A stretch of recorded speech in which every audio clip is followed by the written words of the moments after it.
The day 3 black SUVs rolled up my gravel driveway. I was waist-deep in hay, fixing the back fence where a mule had kicked through it the night before. I wiped the sweat off my brow when the doors opened, and out stepped 3 suits with briefcases and smug expressions. Right behind them, in a powder-pink pantsuit and oversized sunglasses, came the shrill voice I'd been dreading all week. "Marshal Zeke, we need to talk." Now, that was Janette Bradford, president of the Willow Creek Homeowners Association and self-declared queen of the subdivision that sat a quarter-mile from my land. She was the type who used phrases like, "I'll escalate this," and "as per regulation," like it was her native tongue. I leaned on the fence post and gave her a long look. "I don't live in Willow Creek," I said. "This is my farm, has been for 15 years. You folks built your cookie-cutter boxes near me, not the other way around." Janette didn't even blink. She snapped her fingers, and one of the lawyers, some guy with slicked-back hair and zero eye contact, handed me a folder thick with papers. "You're within the border of what we've recently annexed. The HOA has voted to include this land under our jurisdiction. That means we need access to survey, inspect, and determine compliance." I laughed, not a chuckle, a full, belly-deep laugh that startled my goats. "You think you can vote to take my land? What is this, monopoly?" Janette's lips twitched. "If you refuse access, we'll pursue legal action." "You're officially on notice." I flipped open the folder. It was full of made-up maps, HOA meeting notes I'd never been invited to, and some nonsense about shared perimeter authority. "No judge in this state will side with you," I told them, tossing the folder onto the hood of her SUV. "You're trespassing, that's your only legal standing." Janette stepped forward. "I'm giving you 24 hours to comply. After that, we come back with enforcement." I didn't say another word. I just walked into the barn, pulled out my phone, and called a friend of mine, Alina, a property rights attorney I'd helped out years ago when her horse got loose, and I tracked it for 2 days through the woods. She owed me. Big time. By sundown, I had 3 security cameras installed along the driveway, one by the barn and another hidden in the tree line. Alina had already emailed me state laws showing how HOA jurisdiction couldn't extend beyond subdivision boundaries, especially not onto independent, deeded farmland like mine. The next morning I was ready, but Janette didn't wait 24 hours. She came back with her lawyers. And this time she brought a drone. The drone buzzed like a giant wasp, low enough to rattle the old wind chime I'd hung from the sycamore tree decades back. It hovered over my pasture, dipping toward the chicken coop, and then sweeping wide across the paddock where my Mustang, Whiskey, kicked at the air in protest. I stood by the porch, arms crossed, watching Janette's latest stunt play out with the quiet resolve of someone who'd already laid the groundwork. Alina had filed an emergency injunction at dawn, and the sheriff's office had received the documentation less than an hour ago. All I had to do now was let the HOA dig their own hole. The black Escalade parked just outside my property line, tires crunching against gravel as Janette stepped out. This time, she wore heels completely unsuited for the terrain and a blazer so stiff it looked like it might creak when she moved. Behind her, the 2 attorneys from before flanked another man, this one holding a tablet and wearing a high-visibility vest. "Hope you don't mind," she said, gesturing vaguely at the drone. "We're just conducting a visual inspection. Preliminary mapping for zoning purposes." "Zoning doesn't apply out here," I said flatly. "You're not in city limits, you're not in county jurisdiction, and you sure as hell aren't in charge of airspace." The man with the tablet looked uncomfortable, but Janette didn't seem to register it. She pointed toward the barn. "We received anonymous complaints about unsafe livestock containment. That structure there," she said, "appears to be non-compliant with fire code." I stepped off the porch and walked right up to the edge of my property, stopping just short of the boundary line. "You're making this up as you go, Mr. Zeke," interrupted one of the lawyers. "The HOA has full rights to investigate claims of endangerment to neighboring properties, especially when—" I didn't let him finish. I have a temporary restraining order, I said, holding up a rolled document sealed in plastic. Signed by Judge Landry at 7:40 this morning. You step 1 foot onto this property again, you're in violation. Janette's lips parted, but she didn't speak. The third man looked over at her, then back at me. I wasn't made aware you're trespassing with surveillance equipment, I cut in. That drone's already been reported to the FAA and your client. She's about 5 minutes away from a visit from Deputy Morales. Sure enough, a tan cruiser turned onto the road just as I said it, lights off but unmistakable. Janette finally broke her silence. This is pure obstruction, she said, voice tight. We have authority to protect community interests. You have authority within Willow Creek. That's where it ends. This land is protected under agricultural exemption and isn't subject to your bylaws or your fantasies. Deputy Morales stepped out of his cruiser and walked over. He didn't say a word at first, just took the restraining order from my hand, read it, and then turned to the group. You were served this morning, he said to Janette, and you still showed up. That makes this a direct violation. The lawyer with the slick hair raised his hands. We were under the impression the order hadn't been filed yet. We didn't receive confirmation. Morales didn't blink. Doesn't matter, it's active. You're also operating an unregistered drone over private property. That's a separate issue. I suggest you pack it up. The man in the vest mumbled something about not wanting to get involved and started walking back to the SUV. The drone buzzed higher, then pivoted and zipped away, disappearing behind the tree line. Janette stood her ground. You don't understand what you're doing.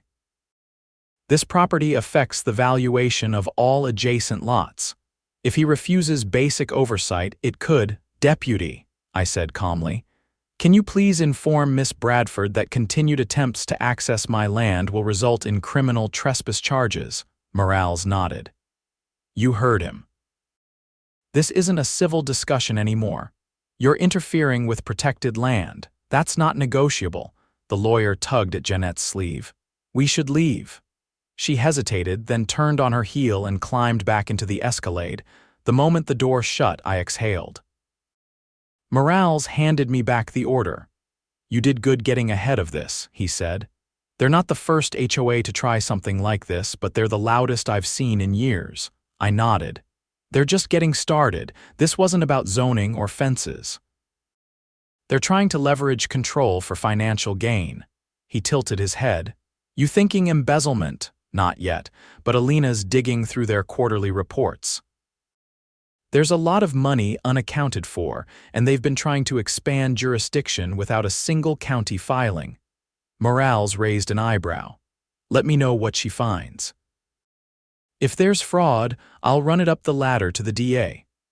Once the cruiser pulled away, I walked back to the barn where Whiskey was still pacing. I gave him a pat on the flank, then checked the footage from the tree-line camera. The drone had dipped low enough to snap clear shots of my property, a violation of both FAA and state privacy regulations. That was going straight to Alina. By dusk, she'd confirmed the drone was registered under a shell company that had ties to a Willow Creek board member. Not Janette. Her name didn't appear anywhere on the paperwork, but the treasurer, Paul Henley, had signed the drone license renewal last month. Alina thinks she's got enough to subpoena financial records, I told my neighbor Franklin as we leaned against the fence later that evening. They've got a slush fund for community development that's off the books. Franklin scratched at his beard.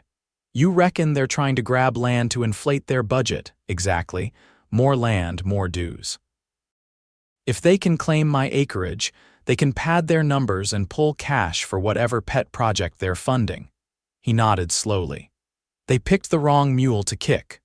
The next morning, a notice appeared on the Willow Creek Community Board website. Someone had leaked the footage from my camera. The drone's illegal flight path, the conversation with Morales, and a full scan of the restraining order I'd served. Residents were furious. Half of them had no idea their dues were going toward funding private surveillance operations. That evening, I got a voice message from one of the HOA's own board members, a woman named Carla who'd voted against the annexation plan. She sounded nervous but determined. "I didn't vote for this," she said. Janette pushed the whole thing through with barely a quorum. "They've been operating without transparency for months. If you're serious about stopping them, I'm in." I called her back before sunset. "Then let's burn their paper empire to the ground." By the time Carla pulled into my driveway in a dusty sedan that had clearly seen better years, the sun was dipping behind the ridge, painting the fields in a copper glow. She stepped out with a stack of folders in one hand and tension in her shoulders that hadn't eased since our call. Her eyes scanned the perimeter like someone expecting to be followed. "I parked 2 blocks down before circling back," she said immediately. "If Janette sees me here, I'll probably get booted from the board before morning." "You're not trespassing," I said, motioning her toward the porch, "and you're not the one under investigation." She set the folders down on the table and opened the top one. "These are copies of internal memos, all from the last 6 months. Meeting summaries, email printouts, and a few things I probably wasn't supposed to see. Paul's been directing money through a vendor account that doesn't actually do anything. Most of the board thinks it's a landscaping contractor. It's not. It's a P.O. box registered to a Shell LLC. There's no equipment, no employees, no tax filings, but they've been paid nearly $78,000 since February." I lifted one of the invoices. It had been backdated to the previous quarter and labeled Retention Management Services. Nothing about it made sense. "And you're sure this went through without a full board vote?" Carla nodded. "Janette told us it was an emergency vendor to handle a liability incident near the retention pond. But there's no report, no file, just this paper trail and a lot of closed-door meetings." I sifted through the stack, taking mental notes. "Why didn't you bring this to the county?" "Because we're not technically under county oversight. HOAs are self-governed unless they violate criminal statutes. And most members don't ask questions as long as the lawns stay trimmed and the pool opens on time." I tapped the edge of the invoice. "They're laundering dues," she nodded grimly. "And if they can annex more land, they justify raising assessments. More money, less scrutiny." I stood and walked to the edge of the porch, watching the wind ripple across the hay fields. "They tried to take this farm to inflate their numbers. That drone wasn't about compliance, it was about appraising." Carla's voice dropped. "Janette's been meeting with a developer, someone from out of state. She's pretending it's just for long-term planning, but Paul already approved escrow transfers for site review. They're trying to flip farmland into zoned lots. They don't even own the land. They think they can force it through with enough signatures and a few legal threats." I turned back to her. "You willing to testify to everything you just told me?" She hesitated, then said, "If it means stopping them, yes. But I want legal protection. You'll have it."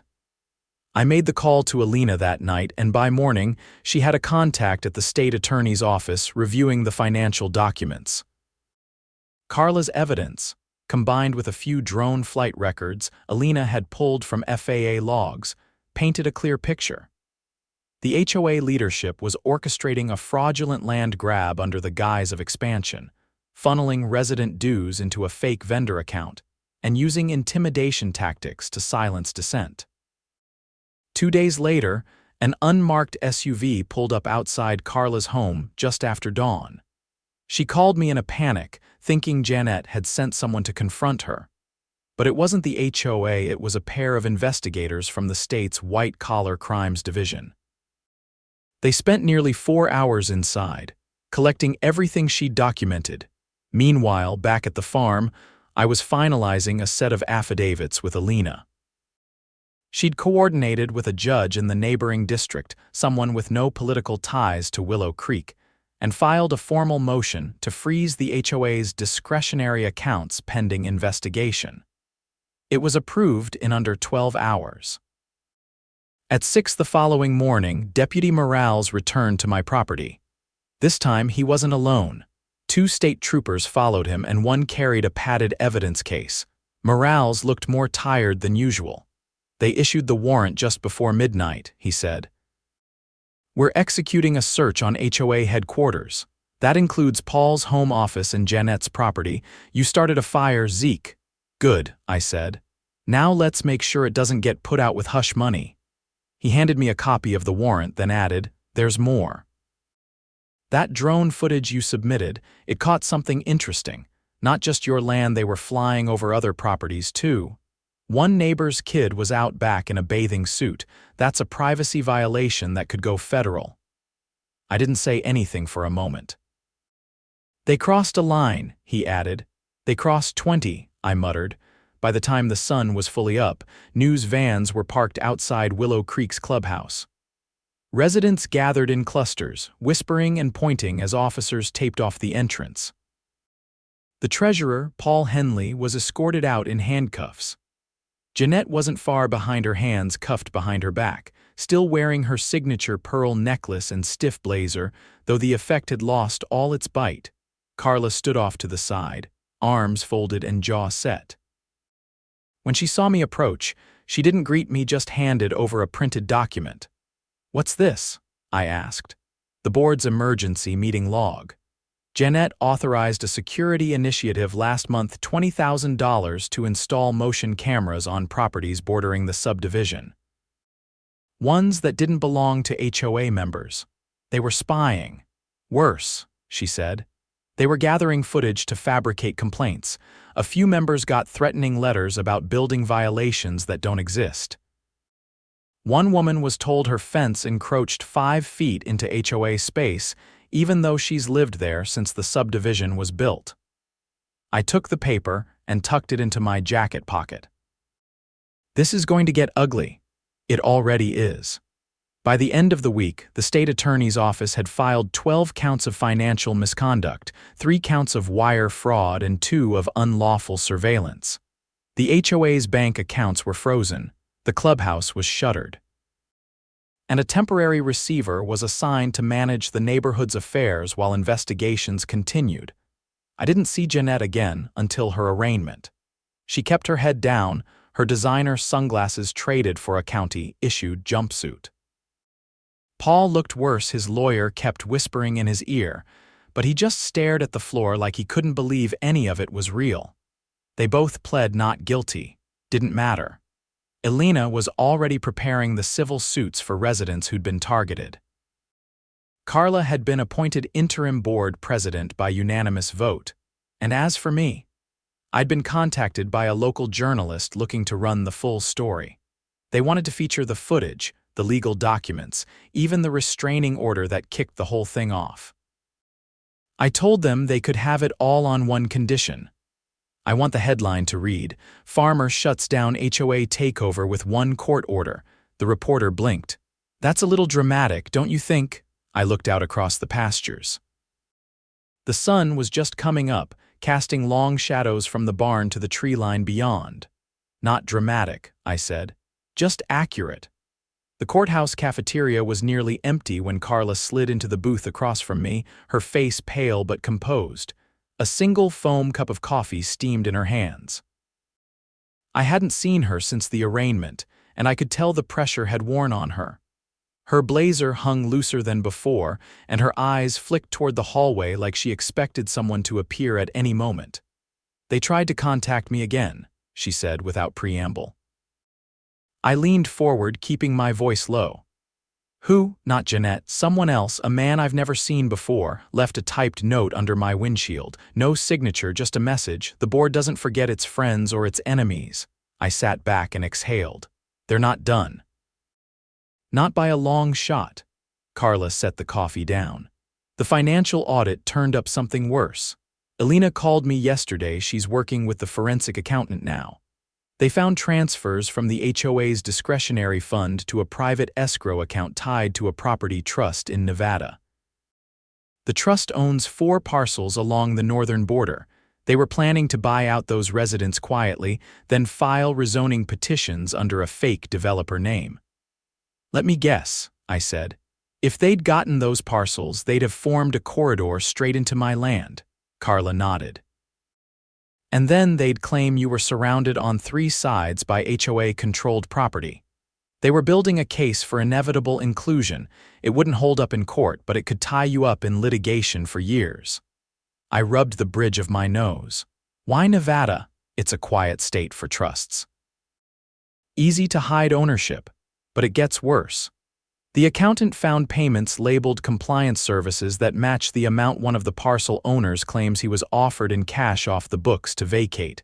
I narrowed my eyes. That's bribery, and if they used HOA funds. They did. I stood abruptly and pulled out my phone. We need to meet Alina and the investigator. Now.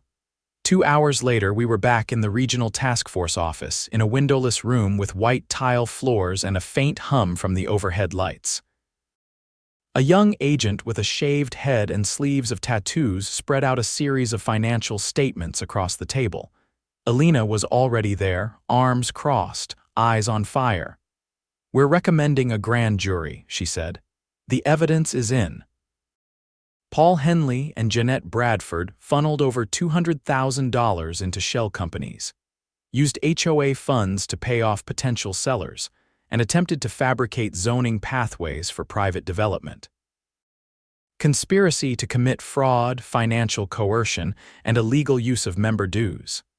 The agent tapped a sheet with a pen. And that's not all. We've got whistleblower testimony from a former paralegal who worked at the law firm representing them. She says they knew the land grab was illegal. They told the board to create a perception of community consensus and push through annexation regardless. There are emails to prove it. Carla's hand trembled slightly as she turned over one of the documents. This is bigger than I thought. It's organized, Alina said. And they've done it before. Another HOA in a different district had similar tactics, same law firm, same legal templates.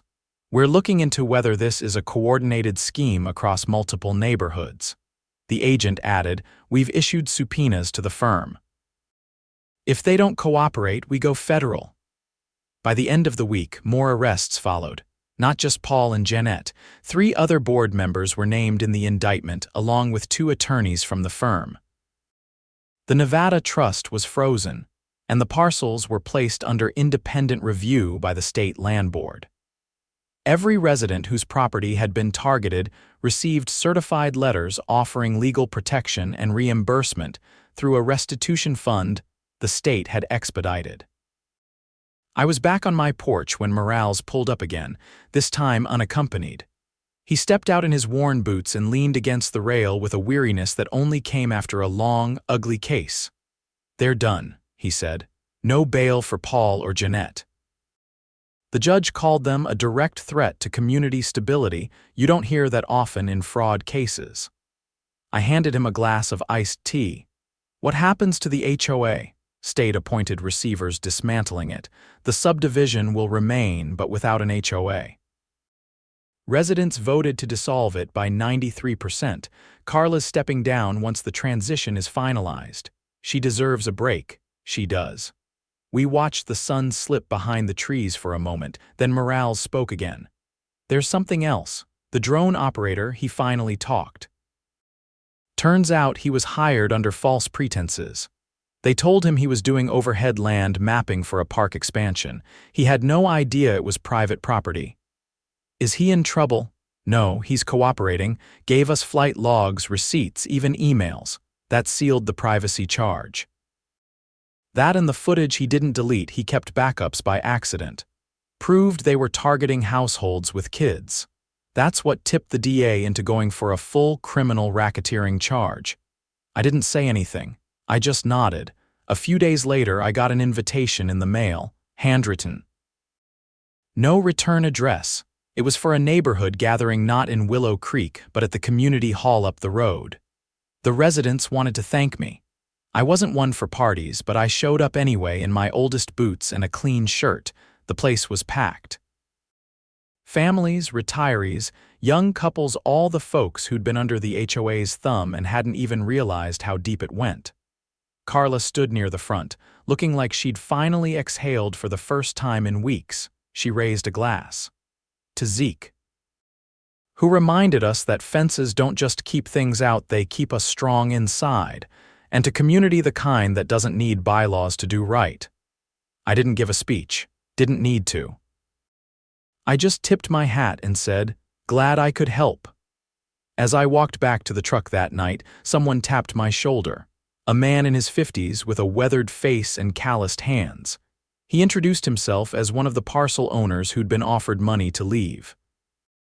"I didn't take it," he said, "didn't trust it, but I didn't know what to do." "You stood your ground," I said. "That's enough." He looked at me for a moment, then nodded. Back at the farm, things settled. The goats were restless again, but that was normal. I spent the next week fixing the gate they'd bashed open and putting up new signage at the border. Not for trespassers, those signs were already there. These ones were different. They simply read, "Private land.